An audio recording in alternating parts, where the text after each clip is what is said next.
Welcome to Victory Stories. My name is Captain Riley Westbrook, 29 years old. And if you think betrayal only comes from enemies on the battlefield, let me show you what it feels like when your own sister steals your fiancé while you're serving your country overseas.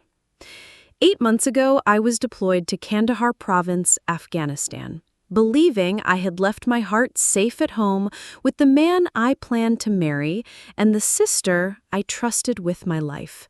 But when JAG officer Lieutenant Colonel Hayes called me into his office with a folder full of evidence, I discovered a conspiracy so twisted it would make military fiction writers jealous.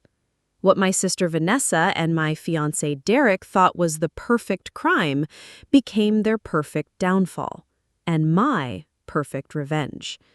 Before we jump back in, tell us where you're tuning in from, and if this story touches you, make sure you're subscribed, because tomorrow I've saved something extra special for you. Let me take you back to where this nightmare began, to Joint Base Lewis-McChord in Washington State, where I was stationed before my deployment. It was a crisp September morning when I received my orders for Operation Enduring Freedom. 12 months in Afghanistan, leading a logistics unit responsible for supply chain management across 3 forward operating bases. It was the career advancement I had worked toward for 6 years, but it meant leaving behind everything I held dear. Derek Morrison had been my anchor for 3 years. We met at a military appreciation event in downtown Tacoma, where he was working as a civilian contractor specializing in communication systems for defense installations. He was handsome in that all-American way. 6'2", sandy brown hair, blue eyes that seemed to see straight through to your soul. More importantly, he understood the demands of military life, having grown up as an Army brat himself. Our relationship had survived 2 previous deployments, shorter ones that lasted only 4 to 6 months. Derek had been the perfect military boyfriend, sending care packages, writing letters, video calling whenever the time zones aligned. He proposed to me on a beach in Olympic National Park 6 months before my Afghanistan orders came through, getting down on one knee as the sunset painted the sky in shades of pink and gold. "Riley Westbrook," he had said, his voice shaking with emotion, "you're the strongest woman I've ever known. You serve our country with honor, but you serve my heart with even more. Will you marry me?" The ring was perfect, a simple solitaire diamond on a platinum band, elegant enough for formal military functions, but practical enough for a soldier's lifestyle. I had said yes without hesitation, already imagining our wedding when I returned from deployment, already planning the life we would build together. But it wasn't just Derek I was leaving behind. My sister Vanessa had moved to Tacoma 2 years earlier, ostensibly to be closer to me, but primarily because she was fleeing another in a long series of personal disasters. Vanessa was 3 years younger than me, and we couldn't have been more different if we had been from different planets. Preparing and narrating this story took us a lot of time, so if you are enjoying it, like this video. It means a lot to us. Now back to the story. Where I was disciplined and career-focused, Vanessa was impulsive and scattered. Where I had found stability in military structure, she seemed to create chaos wherever she went. At 26, she had already been through 2 failed engagements, 3 different career attempts, and more financial crises than I could count. Each time she would call me in tears, and each time I would ride to her rescue. "Riley, you're the only family I have left," she would say, referring to our parents who had died in a car accident when she was 19 and I was 22. "I don't know what I'd do without you." I had helped her move to Tacoma, co-signed the lease on her apartment in the Proctor district, and even helped her get a job as a receptionist at the same communication company where Derek worked. At the time, it seemed like perfect synchronicity. My sister and my fiancé would have each other for support while I was deployed, and I wouldn't have to worry about either of them being alone. God, I was such a fool. The weeks leading up to my deployment were a whirlwind of preparation. Military families know this drill. The endless gear inspections, medical checkups, legal document updates, and emotional preparation for extended separation. Derek and I spent every free moment together, creating memories to sustain us through the long months ahead.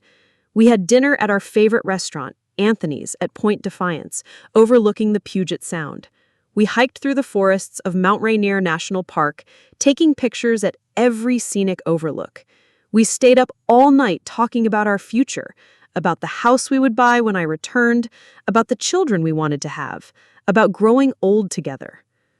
12 months, Derek said on our last night together, holding me close in the darkness of our shared apartment.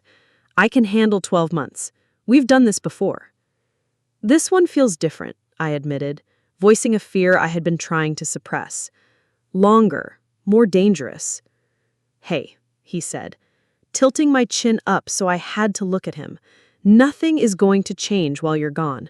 I'll be right here when you get back, ring on my finger, ready to marry you the moment you're stateside. He had already bought his wedding band, a simple gold band that matched the engagement ring he had given me.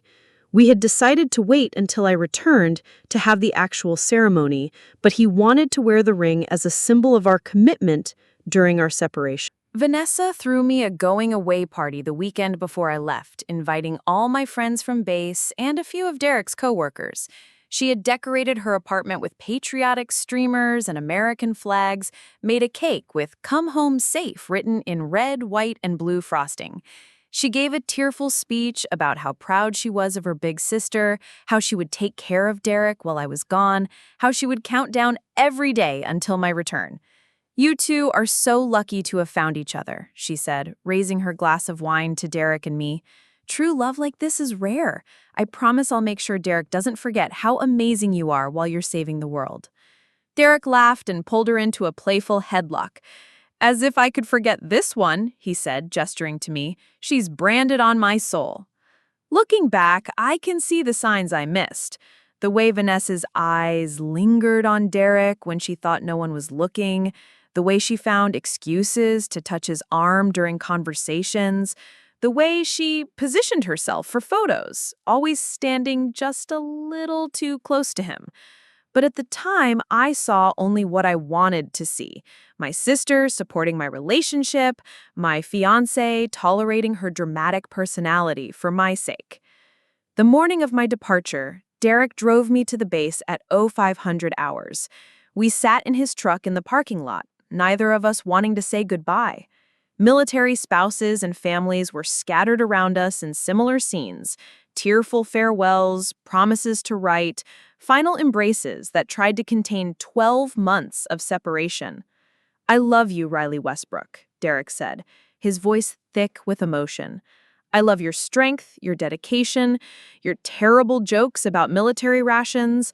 I love the way you organize everything in alphabetical order and the way you sing off-key in the shower.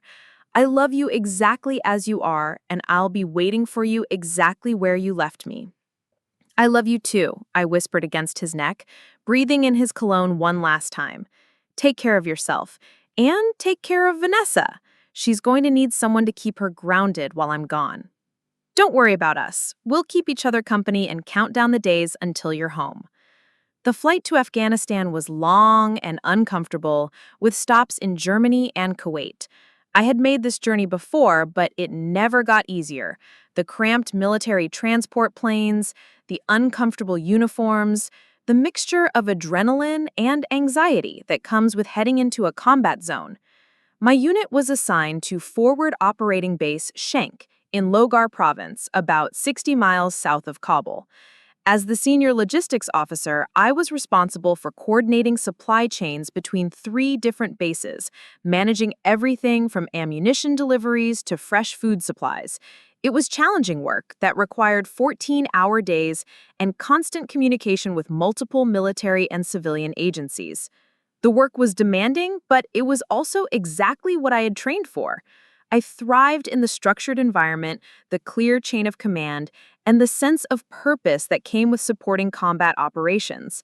My team respected my leadership, and my superiors noticed my efficiency in managing complex logistics under pressure. For the first few months, communication with home was regular and comforting. Derek sent emails almost daily, usually in the evening his time when I was starting my day in Afghanistan due to the time difference. His messages were filled with mundane details about his work, funny stories about coworkers, updates on home maintenance projects he was tackling in our apartment. "The dishwasher is making that weird noise again," he wrote in October. "I think we need to replace it when you get home. Also, I fixed the squeaky door in the bedroom. Finally, figured out it needed WD-40 on the bottom hinge. Vanessa came by yesterday to help me organize your closet and pack away your summer clothes. She's such a good sister to you. Miss you like crazy. 127 days and counting." Vanessa's messages were less frequent, but equally warm. She sent care packages filled with my favorite snacks, magazines, and small comfort items. Her letters were dramatic and emotional, as always, but full of love and support. "Riley, I miss you so much it physically hurts," she wrote in November. "Anthony and I went to Anthony's, your favorite restaurant last night, and we toasted your empty chair. He talks about you constantly. It's actually kind of annoying how much he loves you, but also really sweet. I can't wait for you to come home and marry this man. He's perfect for you." But as winter settled over Afghanistan, something began to change in the tone of their communications. Derek's emails became shorter, less frequent.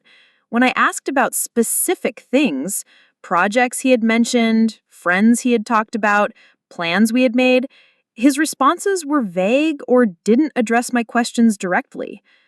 Vanessa's letters stopped coming entirely in January. When I called to check on her, she seemed distant, distracted. She kept the conversation short, saying she was busy with work and social obligations. "Everything's fine here, Riley," she said, her voice oddly flat. "Derek's good, I'm good. Everyone's just waiting for you to come home." But something in her tone set off alarm bells I had learned to trust during my military career. In combat zones, you develop an instinct for when something isn't right, when the information you're receiving doesn't match the reality on the ground. I started paying closer attention to Derek's emails, looking for inconsistencies.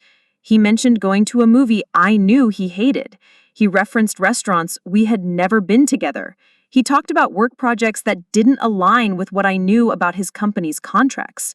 When I tried to video call, he was always busy, unavailable, or having technical difficulties. The few times we did connect, the calls were awkward, stilted. He seemed distracted, looking off camera frequently, cutting conversations short. "Is everything okay?" I asked during one particularly strange call in February. "You seem different." "I'm fine," he said quickly. "Just tired from work. This contract is demanding a lot of overtime. I miss you, but everything's fine." But everything wasn't fine. I could feel it in my bones, the same way I could sense incoming mortar attacks before they hit our base.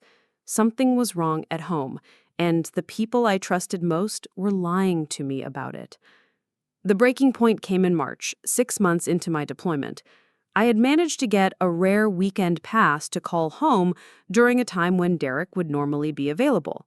I tried his cell phone first, straight to voicemail. I tried his work number. He had left early. I tried his apartment. No answer. Finally, I called Vanessa. She answered on the first ring, but her voice was breathless, panicked. "Riley, hi! I wasn't expecting you to call." "I'm trying to reach Derek," I said. "Do you know where he is?" There was a long pause, filled with muffled sounds I couldn't identify. He's out with friends. Guys' night. You know how it is." "On a Saturday afternoon? That's unusual for him." "Yeah, well, people change, I guess. He's been going out more lately. I think he's trying to stay busy while you're gone." Something in her voice, a guilty edge, a nervous pitch, made my stomach clench with dread. "Vanessa, is there something you're not telling me?" "No," she said too quickly. "Everything's fine. Derek's fine. He's dealing with the separation in his own way." After I hung up, I couldn't shake the feeling that I was being systematically lied to by the two people I trusted most in the world. But I was 7,000 miles away in the middle of a combat zone with no way to verify my suspicions. That's when I made a decision that would change everything. I reached out to my friend Captain Janet Toros, who was stationed at Joint Base Lewis-McChord and had access to resources I didn't have from Afghanistan. Janet and I had gone through officer candidate school together, and I trusted her implicitly. "Janet, I need a favor," I said during a secure call. "I think something's wrong at home, but I can't put my finger on it. Would you be willing to do some discreet checking for me?" "Of course," she said without hesitation. "What do you need?" "Just keep an eye on Derek and my sister. See if you notice anything unusual. I can't shake the feeling that they're lying to me about something." Janet agreed to help, and for the next few weeks, she conducted what she jokingly called domestic reconnaissance missions. She would drive by Derek's apartment, check out their social media accounts, even visit some of the places they claimed to be frequenting. Her first report came in 3 weeks later, and it shattered my world. "Riley, I don't know how to tell you this," Janet said during a secure call, her voice heavy with reluctance. "I followed Derek from his apartment yesterday evening. He went to dinner at that Italian place on Pacific Avenue, Primo Grill. But he wasn't alone." My heart stopped.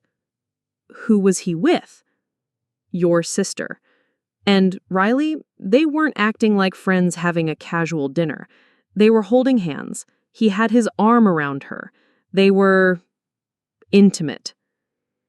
The words hit me like an IED explosion, stunning and devastating. For a moment, I couldn't breathe, couldn't think, couldn't process what Janet was telling me. "Are you sure?" I whispered. "I'm sure. I'm so sorry, Riley, but there's more. I've been watching them for 2 weeks now, and this isn't a new development. They're living together. He's been staying at her apartment regularly. And, Riley, I saw them at the jewelry store in the mall. They were looking at wedding rings." The betrayal was so complete, so devastating that I actually felt physically ill.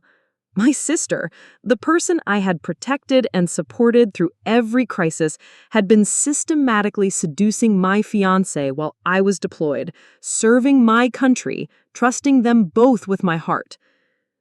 "Janet," I said, my voice shaking with rage and heartbreak, "I need you to document everything. Photos, dates, times, places, everything." "Already on it," she said. "I've been keeping detailed records since I started surveillance. But Riley, there's something else you need to know. I ran a background check on Derek's financials. I have contacts in military banking from my previous assignment. He's been receiving military spousal benefits." "What do you mean?" "I mean he's been fraudulently claiming spousal benefits by using your sister's address as his primary residence and listing her as his common-law spouse. He's collecting housing allowances, healthcare benefits, even family separation pay meant for deployed service member spouses." The fraud aspect added a new dimension to their betrayal. This wasn't just emotional devastation, it was criminal activity that fell under military jurisdiction. They hadn't just broken my heart, they had committed crimes against the military while I was deployed in a combat zone. "Janet, I need you to contact JAG," referring to the Judge Advocate General's office, the military's legal system. "This is fraud, and it needs to be reported through proper channels." That night, alone in my barracks in Afghanistan, I stared at the engagement ring on my finger and tried to process the magnitude of their betrayal. The man I had planned to marry, the sister I had raised after our parents died, had conspired together to destroy everything I believed about love, family, and loyalty. But as the initial shock wore off, something else began to emerge. A cold, calculated fury that burned brighter than any improvised explosive device. They had made a critical mistake in their deception. They had committed their deception against a United States Army officer who had access to military legal resources and a network of fellow service members who understood the meaning of honor and justice. Derek and Vanessa thought they were playing a game where I was 7,000 miles away, powerless and isolated. What they didn't understand was that they had just declared war against someone trained to fight battles on multiple fronts simultaneously. The engagement ring came off my finger that night. But it wasn't going into a drawer to be forgotten. It was going into evidence, along with every letter, every email, every piece of documentation that would prove their conspiracy to defraud the military while breaking the heart of a deployed soldier. They wanted to get married while I was deployed? Perfect. I would make sure their wedding day became the most memorable day of their lives, just not in the way they were expecting. Because what they didn't know was that JAG officer Lieutenant Colonel Hayes was already building a case file with their names on it. What they didn't know was that military justice doesn't take kindly to people who defraud service members while they're in combat zones. What they didn't know was that their perfect crime was about to become their perfect nightmare. The war in Afghanistan was winding down, but the war for justice was just beginning. And unlike Derek and Vanessa, I actually knew how to fight and win. The next morning in Afghanistan, I woke up with a clarity I hadn't felt since my deployment began. The devastating phone call with Captain Janet Torres had shattered my world, but it had also stripped away every illusion I had been clinging to about the people I thought I knew. Derek and Vanessa weren't just having an affair, they were committing military fraud while I was in a combat zone, believing they were untouchable because I was 7,000 miles away. They had underestimated one critical factor. I was a United States Army officer with access to resources they couldn't even imagine. My first call was to Lieutenant Colonel Marcus Hayes at the JAG office on Joint Base Lewis-McChord. Colonel Hayes was a legend in military legal circles, a former infantry officer who had transitioned to military law after being wounded in Iraq. He was known for his methodical approach to complex cases and his particular disdain for anyone who defrauded military personnel while they're in combat zones. Colonel Hayes, this is Captain Riley Westbrook, deployed with the 15th Sustainment Brigade in Afghanistan. I need to report suspected military benefits fraud and request a formal investigation. His voice was crisp, professional, interested. Go ahead, Captain Westbrook. What's the nature of the suspected fraud? I laid out the situation in precise military briefing format: facts, dates, evidence, witness statements. As I spoke, I could hear him taking notes, occasionally asking clarifying questions that told me he understood the legal implications immediately. Captain, this is a serious allegation with multiple criminal implications, he said when I finished. Benefits fraud? Conspiracy? Potentially even adultery under the Uniform Code of Military Justice if your fiancé has any military connection. I'm going to need comprehensive documentation. Sir, Captain Torres has been conducting surveillance and gathering evidence. She's prepared to provide sworn statements and photographic documentation. Excellent. I'm opening a formal case file as of this moment. Case number 2024, JAG 1157. Captain, I want you to understand something. Once this investigation begins, it's going to uncover everything: financial records, communication logs, social media activity, witness statements. Are you prepared for that level of scrutiny? The question hung in the air. Was I prepared to have my entire personal life examined under a microscope? Was I prepared for the military legal system to dissect my relationships, my judgment, my private affairs? Colonel, I'm prepared for the truth, whatever that might be. Good, because in my experience, when people are bold enough to commit fraud against deployed service members, they're usually bold enough to commit other crimes as well. We might find more than you're expecting. His words proved prophetic. Over the following weeks, as Colonel Hayes' investigation gained momentum, the scope of Derek and Vanessa's deception became clear. It wasn't just an affair that had started after my deployment, it was a calculated conspiracy that had been planned before I even left. Captain Torres provided the JAG office with a detailed timeline of surveillance, but it was the digital forensics that revealed the true extent of their betrayal. Military investigators have access to communication monitoring tools that civilian law enforcement can only dream of, especially when investigating fraud against deployed service members. The evidence was staggering. Text messages between Derek and Vanessa dating back 2 months before my deployment, discussing their attraction and planning how to handle my absence. Email communications with a military benefits counselor where Derek had inquired about spousal benefits for common-law marriages 3 weeks before I deployed. Most damaging of all were the financial records. Derek had been collecting my basic allowance for housing, family separation allowance, and had even added Vanessa to my military health insurance as his dependent spouse. The total fraud amounted to over $23,000 in 8 months, a felony under both military and civilian law. But it was the psychological evaluation that Colonel Hayes ordered that revealed the most chilling aspect of their conspiracy. The military psychologist who reviewed their communication patterns concluded that this wasn't a crime of passion or opportunity, it was a premeditated plan to exploit my deployment for financial gain while destroying my personal life. Captain Westbrook, Colonel Hayes said during one of our weekly secure calls, I need to prepare you for what we've discovered. This wasn't just an affair. Your sister and your fiancé began planning this conspiracy before your deployment. They saw your service to your country as an opportunity to commit fraud and begin a new life together using military benefits. The words hit me like incoming artillery, but instead of devastation, I felt something entirely different. Liberation. For months, I had been torturing myself with questions about what I had done wrong, how I had failed as a girlfriend and sister, what signs I should have seen. Now I understood that there had been no signs to see.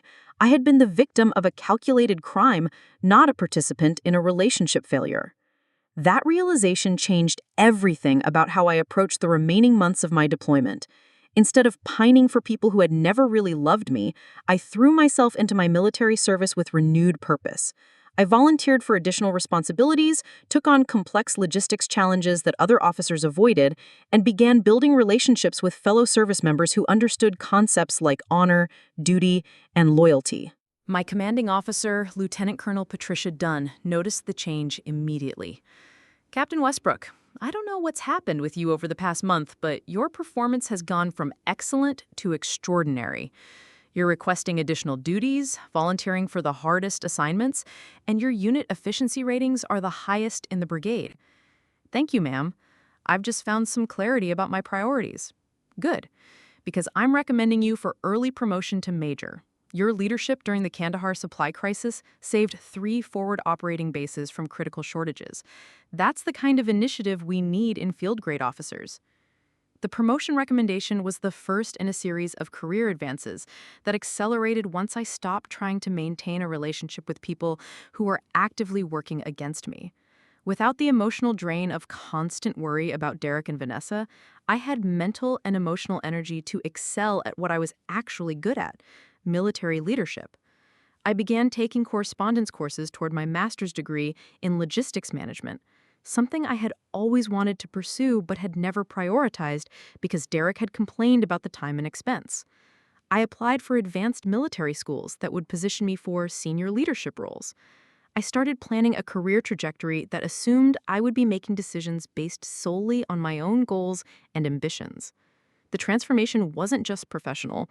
For the first time in my adult life, I was living entirely for myself, making choices based on my own values rather than trying to accommodate other people's expectations and limitations.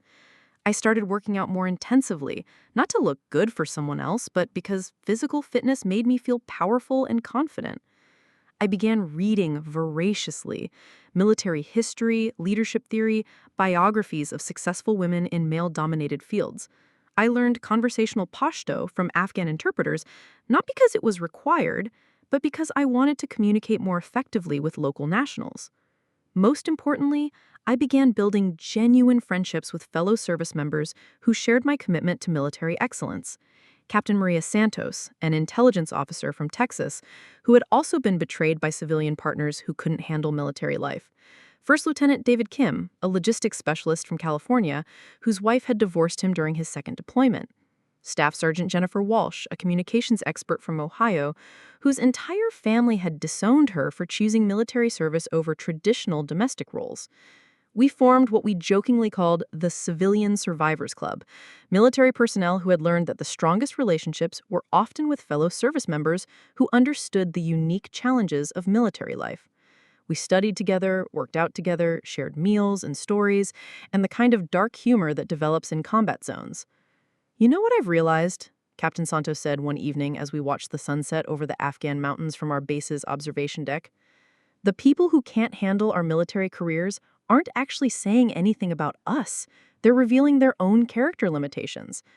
Exactly, I said, feeling the truth of that statement settle into my bones. Derek and Vanessa didn't leave because I was unlovable. They left because they're incapable of the kind of love that withstands hardship. Staff Sergeant Walsh raised her coffee cup in a mock toast. Here's to finding that out while we're still young enough to build better lives. As my deployment entered its final months, Colonel Hayes provided regular updates on the investigation's progress. The evidence had grown from a simple case file to a comprehensive prosecution package that would likely result in both federal criminal charges and civil liability. Captain, we've uncovered evidence of additional fraudulent activities. Your sister has been using your military ID card to access base facilities and commissary privileges. She's also been claiming military dependent status for tax purposes. We're looking at multiple felony charges. What about Derek? Derek Morrison is facing federal fraud charges, conspiracy charges, and potentially perjury for false statements on military benefit applications. We've also discovered he's been conducting similar schemes with 2 other deployed service members from different units. This appears to be his preferred method of making money, seducing military spouses and exploiting their benefits. The revelation that I wasn't Derek's only victim was both shocking and oddly comforting. This wasn't a crime of passion or a relationship that had gone wrong. This was Derek's business model. He was a professional predator who specifically targeted military personnel for financial exploitation. Captain, how many other victims are there? We've identified at least 3 other cases, possibly more. The FBI is now involved because this crosses state lines and involves systematic fraud against federal employees. Captain Westbrook, you may have uncovered a major criminal enterprise. The scope of the investigation began expanding beyond anything I had initially imagined. What I thought was personal betrayal by 2 selfish people was actually part of a larger criminal conspiracy involving multiple victims, fraudulent marriages, and systematic exploitation of military benefits. But it was the psychological impact of this discovery that proved most transformative. I wasn't a fool who had been betrayed by people who loved me. I was a crime victim who had been targeted by professional criminals. The shame and self-doubt I had been carrying evaporated, replaced by the righteous anger of someone who had been deliberately victimized. I began documenting everything for the prosecution, every conversation with Derek about our future, every time that Vanessa had asked about military benefits, every instance where they had gathered information about my deployment schedule and military pay. What I had thought were normal relationship conversations were actually intelligence gathering for their criminal conspiracy. The military mental health services on base provided counseling support, but I found I needed very little of it. The clarity about Derek and Vanessa's true nature had eliminated most of the emotional trauma. I wasn't mourning the loss of love. I was celebrating the escape from criminals who had been planning to destroy my life for their profit. Captain Janet Torres visited me during her own temporary duty assignment to Afghanistan, bringing news from home and updates on the investigation's progress. Riley, I have to tell you, watching this investigation unfold has been incredible, she said as we walked around the base perimeter during her brief layover. These people really thought they were untouchable. They're still living together, still collecting fraudulent benefits, even planning a wedding using money they've stolen from you and other service members. They're planning a wedding? Next month, big ceremony at the Crystal Ballroom in Tacoma. 200 guests, full reception, honeymoon in Hawaii, all paid for with fraudulent military benefits. The audacity was breathtaking, but it was also perfect for the prosecution's case. Every dollar they spent on their fraud-financed wedding would be documented evidence of their crimes. Janet, make sure Colonel Hayes knows about the wedding. That's going to be a major piece of evidence. Already done. The JAG office is coordinating with federal marshals for the arrests. They're planning to let the wedding proceed and then arrest them during the reception, in front of all their guests. Maximum humiliation and maximum evidence gathering. The image of Derek and Vanessa being arrested in handcuffs during their own wedding reception was more satisfying than any revenge fantasy I could have imagined. But it wasn't really about revenge. It was about justice for all their victims and accountability for their crimes. As my deployment neared its end, I realized that Derek and Vanessa's betrayal had given me an unexpected gift. By removing themselves from my life, they had forced me to discover who I really was when I wasn't trying to accommodate other people's limitations and demands. The woman preparing to return from Afghanistan was not the same person who had deployed 8 months earlier. I was stronger, more focused, more confident in my own judgment. I had been promoted to major, accepted into advanced military education programs, and built genuine friendships with people who shared my values and commitment to service. Most importantly, I had learned that love, real love, doesn't require you to shrink yourself to fit into someone else's life. Real love supports your growth, celebrates your achievements, and stands strong through hardship. The people who had betrayed me had never been capable of real love in the first place. They had seen me as an opportunity for exploitation, not a person worthy of genuine affection and respect. My last night in Afghanistan, I sat on the same observation deck where I had spent so many evenings processing the betrayal and planning my response. The stars over the Afghan desert were brilliant and clear, unpolluted by the artificial light of civilization. Captain Santos joined me as she had so many nights before. "How are you feeling about going home tomorrow?" I asked. "Ready," I said, meaning it completely. "I'm ready to face whatever's waiting there." "Are you nervous about the trial and everything that's coming?" I considered her question carefully. "No, I'm not nervous. I'm prepared. There's a difference." She smiled.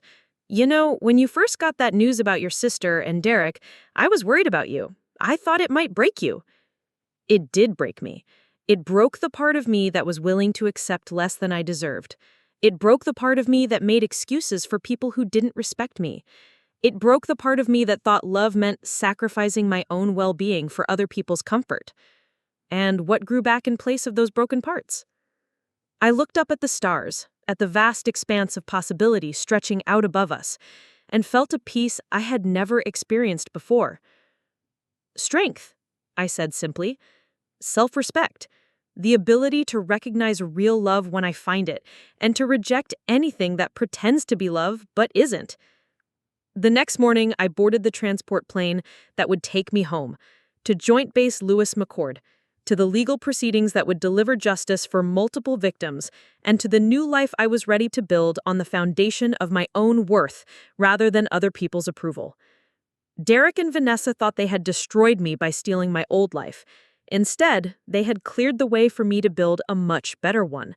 Their betrayal had been the catalyst for my transformation from someone who sought love desperately to someone who commanded respect naturally.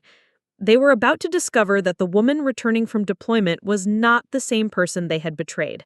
I was no longer the girlfriend who could be manipulated, or the sister who would be exploited. I was Major Riley Westbrook, and I was coming home to collect the justice they owed. Not just to me, but to every service member they had victimized while we were serving our country. The war in Afghanistan was ending, but the war for accountability was about to begin. And unlike Derek and Vanessa, I actually knew how to win. The wheels of the military transport plane touched down at Joint Base Lewis-McChord on a crisp April morning, exactly 329 days after I had left for Afghanistan. As I walked across the tarmac in my desert combat uniform, duffel bag slung over my shoulder, I felt like a completely different person than the woman who had departed nearly 11 months earlier. Waiting for me at the arrival terminal was Captain Janet Torres, wearing a grin that could have powered the entire base. But more importantly, standing beside her was Lieutenant Colonel Hayes, the JAG officer who had become my advocate, my weapon, and my guarantee that justice would be served. "Major Westbrook," Colonel Hayes said, returning my salute with the kind of crisp precision that reminded me why I respected military professionalism. "Welcome home. We have a lot to discuss." The promotion to major had been finalized during my last month of deployment, meaning I was returning home not just as a different person, but as a higher-ranking officer with increased authority and responsibility. The gold oak leaf on my uniform represented more than career advancement. It symbolized the strength I had found when everything I thought I needed had been stripped away. "Colonel, I'm ready for whatever briefing you have prepared." "Good, because what we've uncovered during your deployment goes far beyond what any of us initially imagined. Your case has become the cornerstone of a federal investigation involving multiple agencies, dozens of victims, and what appears to be an organized criminal enterprise specifically targeting military personnel. As we drove from the airfield to the JAG building, Janet filled me in on the local developments I had missed.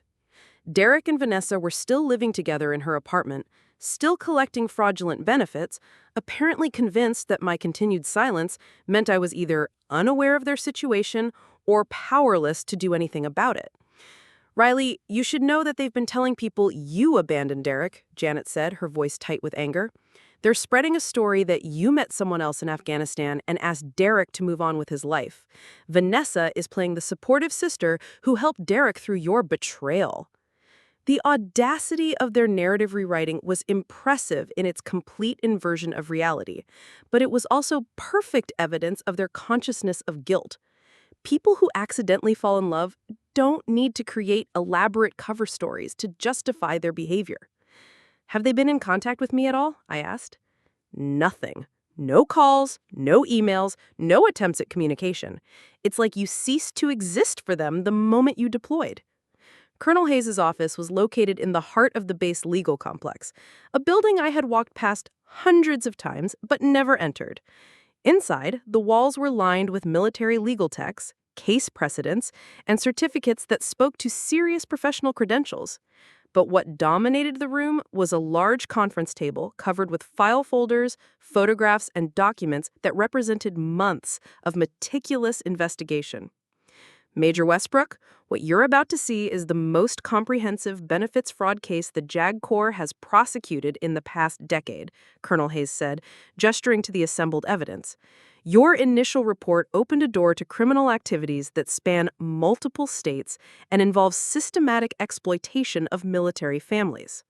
He opened the first folder, revealing surveillance photographs of Derek and Vanessa at restaurants, shopping centers, and social events, looking every inch the happy couple celebrating their fraudulent lifestyle with stolen money.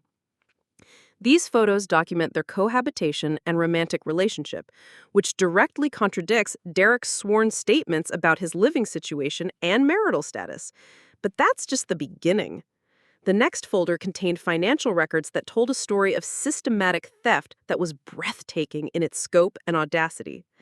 Derek had been collecting my basic allowance for housing, $2,340 per month, family separation allowance, $250 per month, and had added Vanessa to my military health insurance as his spouse, saving them approximately $800 per month in civilian health insurance costs. The total fraud amount for your case alone is $31,280, Colonel Hayes continued. But when we expanded the investigation based on patterns we identified, we discovered similar schemes involving 5 other deployed service members. The total fraud across all cases exceeds $150,000. He opened a third folder containing communication records that revealed the true extent of their premeditation. Text messages between Derek and Vanessa dating back 6 months before my deployment, discussing specific military benefits and how to maximize their exploitation of my absence. "This message is particularly damning," Colonel Hayes said, pointing to a text exchange from 2 weeks before my deployment. Derek asks Vanessa, "How long do military deployments usually last?" And she responds, "Riley's is 12 months. Plenty of time to get everything we need and plan our future." The casual tone of their discussion about exploiting my military service while I was in a combat zone was chilling in its calculated coldness. These weren't people who had fallen in love and made poor decisions. These were criminals who saw my deployment as a business opportunity. "Colonel, what's the timeline for prosecution?" "That's where things get interesting, Major. We've been coordinating with federal prosecutors because this crosses state lines and involves systematic fraud against federal employees. The FBI has taken the lead on the broader investigation, but we're maintaining jurisdiction over the military-specific charges." He pulled out a calendar marked with dates and deadlines that outline the next phase of their plan. "Derek Morrison and your sister are planning to get married in 6 days at the Crystal Ballroom in downtown Tacoma. 200 guests, full reception, honeymoon in Hawaii.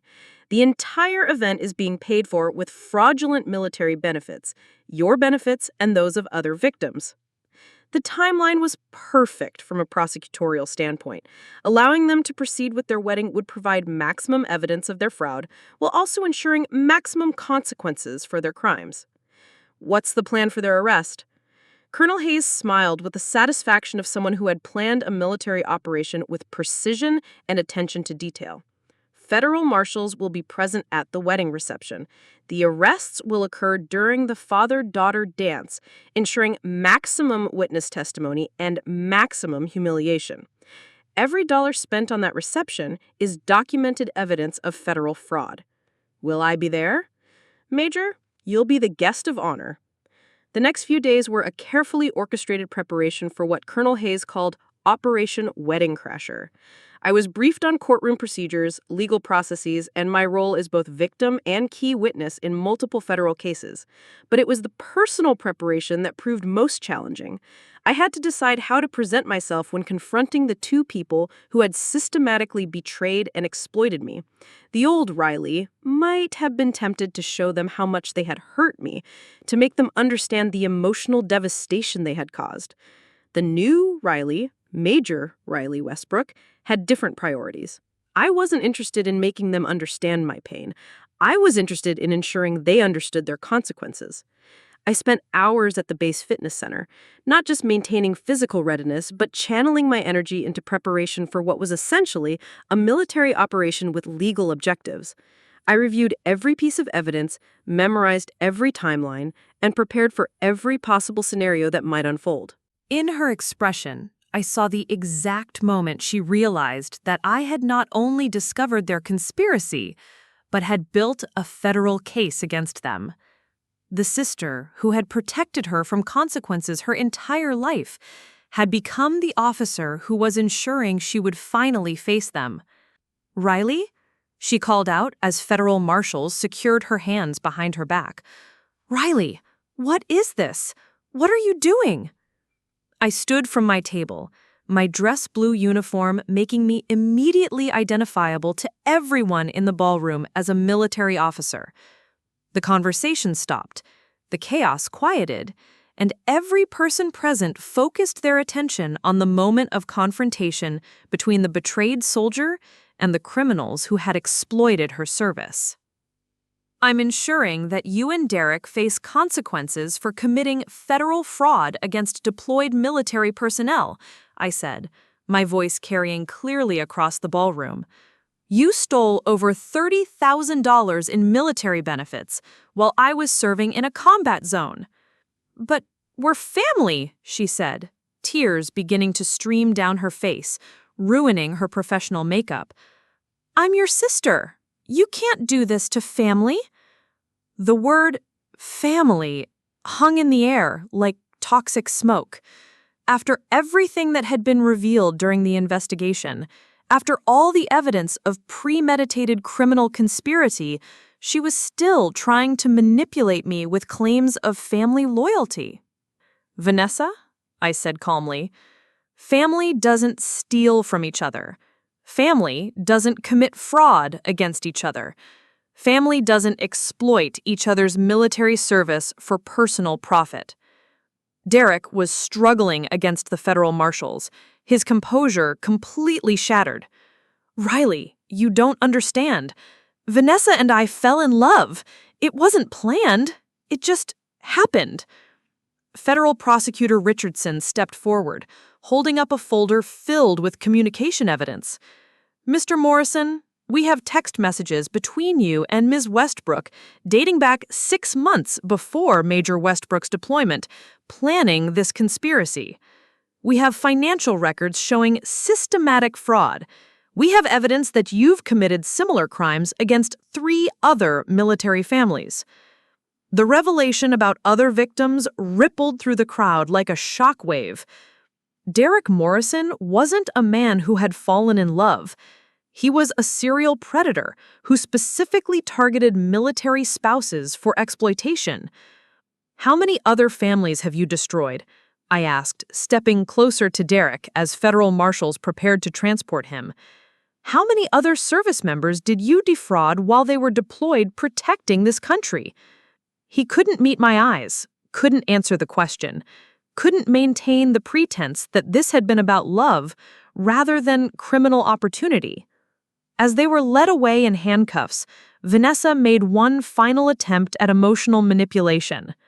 "Riley, I'm sorry. I made mistakes, but please don't let them destroy my life. I'm your sister." I watched her being escorted toward the federal transport vehicles.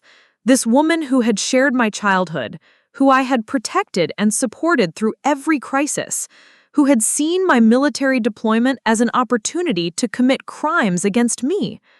"Vanessa," I said loud enough for everyone in the ballroom to hear, "you destroyed your own life when you decided to commit federal crimes.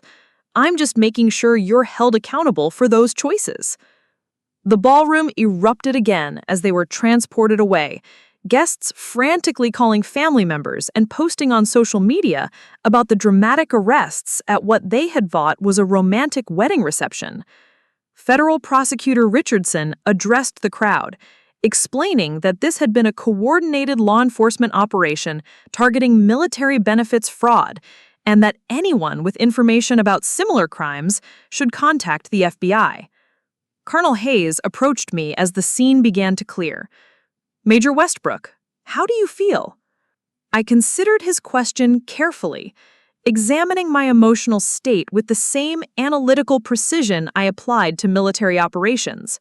Satisfied.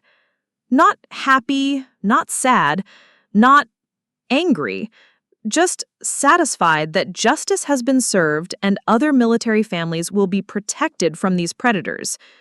No regret about your sister? None. The sister I thought I knew never existed. The woman who was arrested tonight is a criminal who targeted me specifically because of my military service. I feel no more regret about her arrest than I would about any other criminal being held accountable. As we left the Crystal Ballroom, I looked back one final time at the scene of Derek and Vanessa's wedding reception. Overturned tables, abandoned dinner plates, discarded wedding favors, and the scattered dreams of criminals who believed they were untouchable. Tomorrow would bring grand jury proceedings, federal court appearances, and the beginning of a legal process that would likely result in years of federal prison time for both of them. But tonight, I felt only the quiet satisfaction of a military operation successfully completed. Derek and Vanessa thought they were playing a game where I was 7,000 miles away, powerless and isolated. What they hadn't understood was that they had declared war against someone who actually knew how to fight and win. The wedding was over, but their real education was just beginning. Captain Torres helped me select my uniform for the wedding confrontation, dress blues with all ribbons and insignia, projecting the authority and credibility of my military service. The visual contrast between my service to country and their betrayal of that service would be stark and powerful. "Riley, how are you feeling about seeing them again?" Janet asked as we went over the final details of the operation. "Curious," I said, realizing I meant it.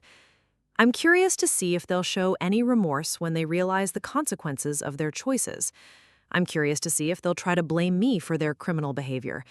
But I'm not nervous or emotional about it." That's incredible growth from the woman who left for deployment almost a year ago. She was right. The woman who had deployed to Afghanistan would have been devastated by this confrontation, focused on trying to understand how she had failed as a girlfriend and sister. The woman preparing for this operation understood that she hadn't failed at anything. She had simply been the victim of criminals who had targeted her specifically because of her military service. The morning of Derek and Vanessa's wedding, I woke before dawn and went through my usual military routine: physical training, shower, uniform preparation, equipment check.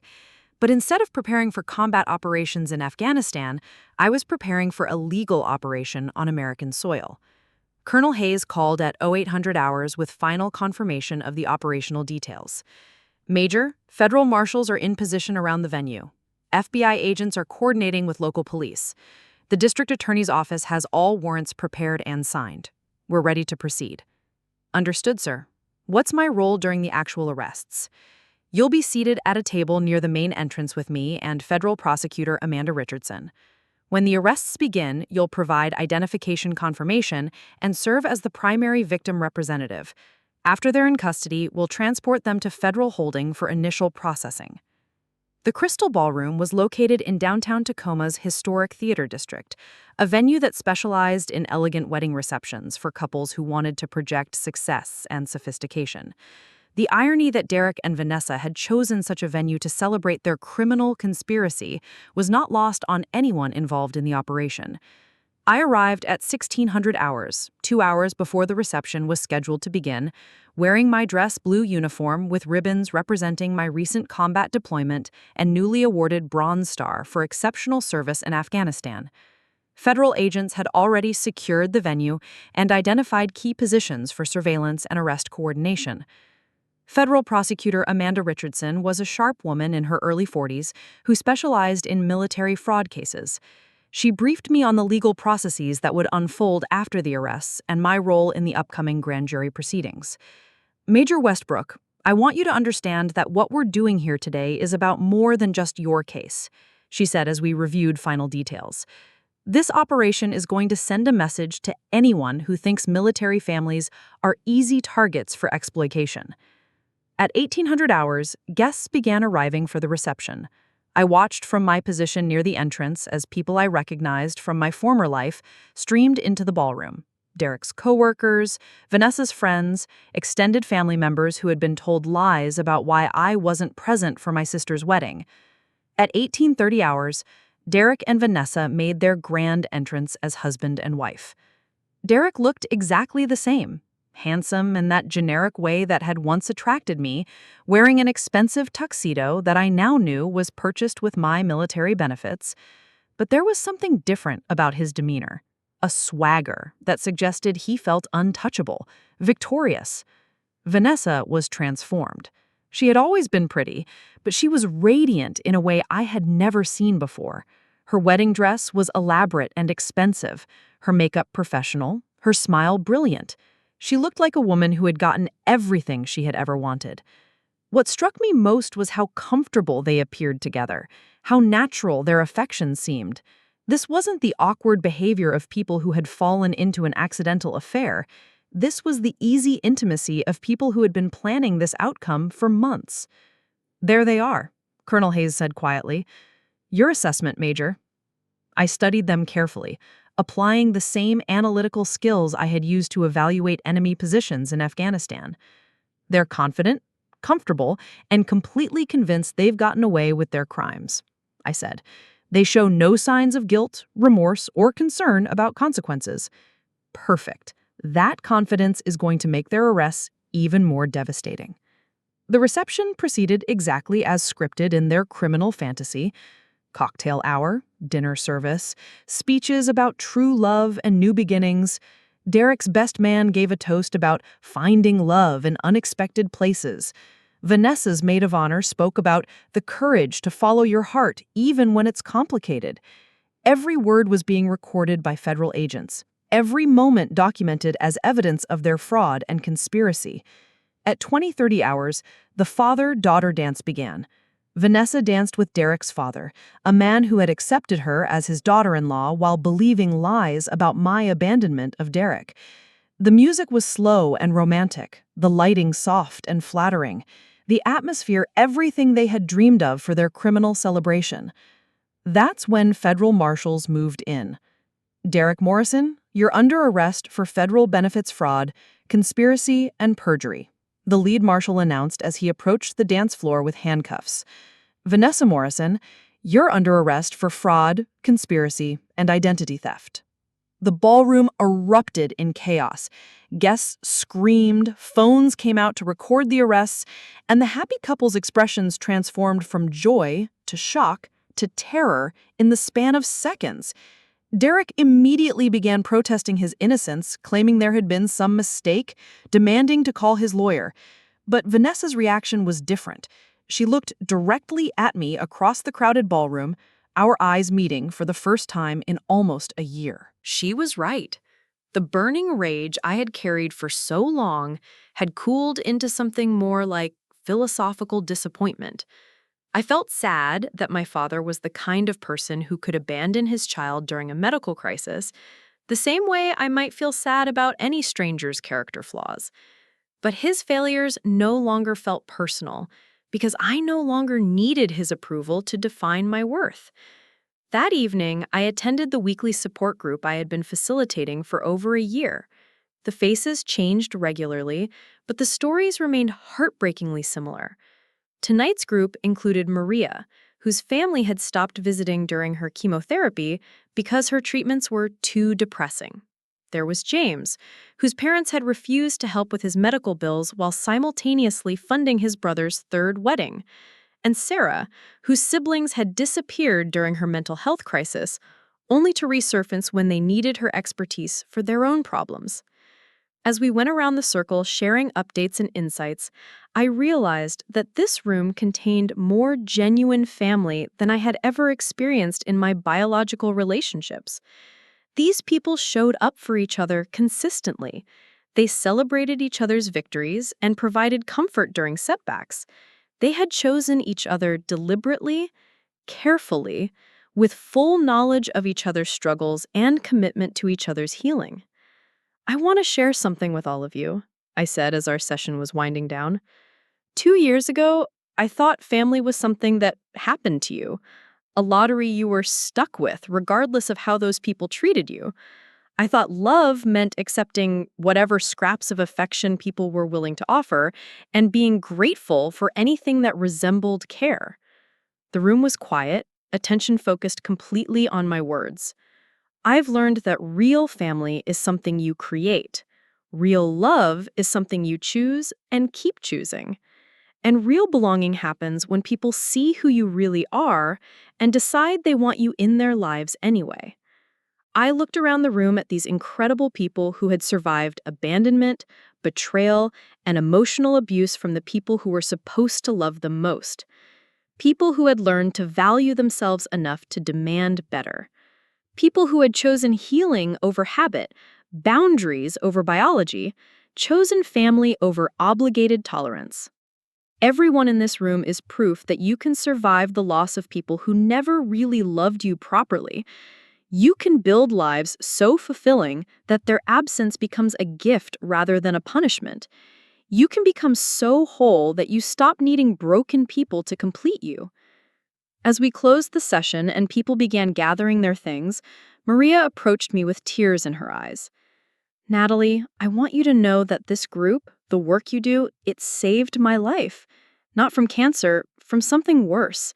It saved me from believing I had to earn love from people who were incapable of giving it. Her words echoed something Dr. Harrison had told me 3 years earlier. Sometimes surviving the crisis is just the beginning. Sometimes the real healing starts when you create a life worth surviving for. As I drove home that night, I thought about the woman I had been before cancer, before abandonment, before the painful awakening that had ultimately set me free. That woman had been so focused on earning love that she had forgotten to give it to herself. She had been so afraid of being alone that she had surrounded herself with people who made her feel lonely. The woman driving home now understood that solitude and loneliness were completely different experiences.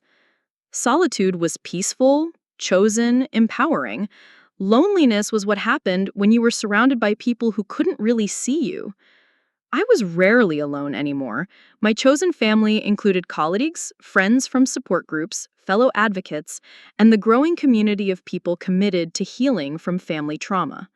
But even when I was by myself, I no longer felt lonely. I had learned to enjoy my own company, to value my own opinions, to trust my own judgment. The apartment I came home to each night was filled with evidence of a life lived on my own terms. Awards from my advocacy work, photos with chosen family, books I had written and articles I had published, certificates. Defense attorneys tried desperately to portray me as a vindictive ex-girlfriend seeking revenge rather than a crime victim seeking justice. They questioned my motives for reporting the fraud, suggested that I was jealous of Derek and Vanessa's relationship, and implied that my military career had suffered because of my obsession with their prosecution. Lieutenant Colonel Westbrook, Derek's defense attorney, said during cross-examination, "Isn't it true that you've built your entire career on destroying my client's life?" I looked directly at Derek sitting at the defendant's table in his civilian clothes, no longer the confident man who had stolen my military benefits while I was deployed in a combat zone. Counselor, I've built my career on protecting military families from predators who specifically target them for exploitation. Your client destroyed his own life when he chose to commit federal crimes against deployed service members. But you admit that this prosecution has been personally beneficial to your military career. Yes, I said without hesitation. Stopping criminals who prey on military families has been incredibly beneficial to my career. I'm proud that I was able to transform a personal victimization into systematic protections for other military families. The defense had no effective response to my straightforward acknowledgement that justice and career advancement were not mutually exclusive concepts. Vanessa's testimony was the final nail in their defense coffin. Her attorney had advised her to express remorse and accept responsibility, hoping for a reduced sentence. Instead, she took the witness stand and delivered a performance that destroyed any remaining sympathy the jury might have had. "I never meant for this to hurt Riley," she said, tears streaming down her face and what appeared to be genuine emotion. "I loved Derek, and I thought Riley would understand. Military people are gone so much, and Derek needed someone who was actually there for him." Her words revealed the fundamental selfishness that had driven their criminal conspiracy. Even now, facing federal prison time, she couldn't acknowledge that their crimes had been wrong, only that getting caught had been inconvenient. "Ms. Morrison," Prosecutor Richardson said during cross-examination, "you've testified that you've never meant to hurt your sister, but didn't you systematically plan to defraud her military benefits while she was deployed in a combat zone?" Vanessa's composure cracked completely. "She has plenty of money. Military people get all kinds of benefits and pay. We weren't hurting anyone." "Ma'am, you stole over $30,000 from your sister while she was serving in Afghanistan. How is that not hurting anyone?" "Riley always had more than me. She had a career, respect, opportunities. I just wanted something of my own." Her testimony revealed the toxic resentment that had motivated their crimes. Vanessa hadn't fallen in love with Derek. She had fallen in love with the idea of stealing the life she thought I didn't deserve. The jury deliberated for 6 hours before returning guilty verdicts on all charges. Derek was sentenced to 18 years in federal prison and ordered to pay $847,000 in restitution to all victims. But it was the impact statements that provided the true resolution I had been seeking. "Your Honor," I said, addressing federal judge Margaret Thompson, "Derek Morrison and Vanessa Westbrook didn't just steal money from military families, they stole our ability to trust, to serve our country without worrying about betrayal at home, to believe that our sacrifices were respected and protected." I looked directly at both defendants, seated at their table with their defense attorneys, facing the reality of spending the next decade or more in federal prison. But what they gave me in return was something far more valuable than what they stole. They gave me clarity about my own worth, strength I didn't know I possessed, and a mission that has become my life's work: protecting other military families from predators like them. Judge Thompson's final words before sentencing captured the significance of the case perfectly. "Mr. Morrison and Ms. Westbrook, you specifically targeted military personnel for exploitation, believing that their deployment overseas made them vulnerable and powerless. You were wrong on both counts. The military trains our service members to identify threats, gather intelligence, and coordinate with allies to neutralize enemies. You discovered that Lieutenant Colonel Westbrook applied those same skills to neutralize the threat you posed to military families everywhere." 6 months later, I was settling into my new office at the Pentagon, leading a team of investigators and attorneys dedicated to protecting military families from financial exploitation. The Military Family Protection Program had already prevented dozens of similar crimes and secured convictions against multiple civilian contractors who had been targeting military personnel. Captain Santos visited during her temporary duty assignment to Washington, bringing updates about other members of our Civilian Survivors Club and their continued success in military careers built on authentic relationships rather than desperate accommodation of unworthy people. "Riley, do you ever think about what would have happened if Derek and Vanessa had gotten away with their crimes?" she asked as we walked around the Pentagon courtyard during our lunch break. "Sometimes," I admitted, I think about how many other military families they would have victimized. I think about the message it would have sent to other predators that targeting military personnel was profitable and safe. But what about personally? Do you ever think about what would have happened if you had never discovered their betrayal? Maria, I think I would have lived my entire life as a victim without ever knowing I was being victimized. I would have accepted their treatment as normal, their exploitation as love, their betrayal as my own failure. And now? Now I wake up every morning knowing exactly who I am and what I'm worth. I'm surrounded by people who earned their place in my life through genuine respect and affection. I'm doing work that protects other people from the kind of exploitation I experienced. She smiled. So, Derek and Vanessa accidentally gave you the best possible life. They gave me the opportunity to build the best possible life, I corrected. I did the actual building. That evening, I returned to my apartment in Arlington, a space I had decorated with mementos from my military service, photos with my chosen family of fellow officers and genuine friends, and awards recognizing my work protecting military families. On my desk was a letter from Captain Lisa Rodriguez, one of Derek's other victims, who had written to thank me for the investigation that had exposed his crimes and recovered her stolen money. Lieutenant Colonel Westbrook, she wrote, I wanted you to know that because of your courage in reporting Derek Morrison's crimes, my family has been able to recover financially from his fraud. More importantly, my husband and I have learned to recognize the signs of predatory behavior and have built a stronger, more honest relationship. Thank you for transforming your own victimization into protection for other military families.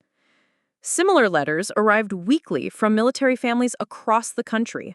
Service members who had been protected from exploitation because of the policies and procedures developed from my case. Each letter reinforced the truth that I had learned during my deployment.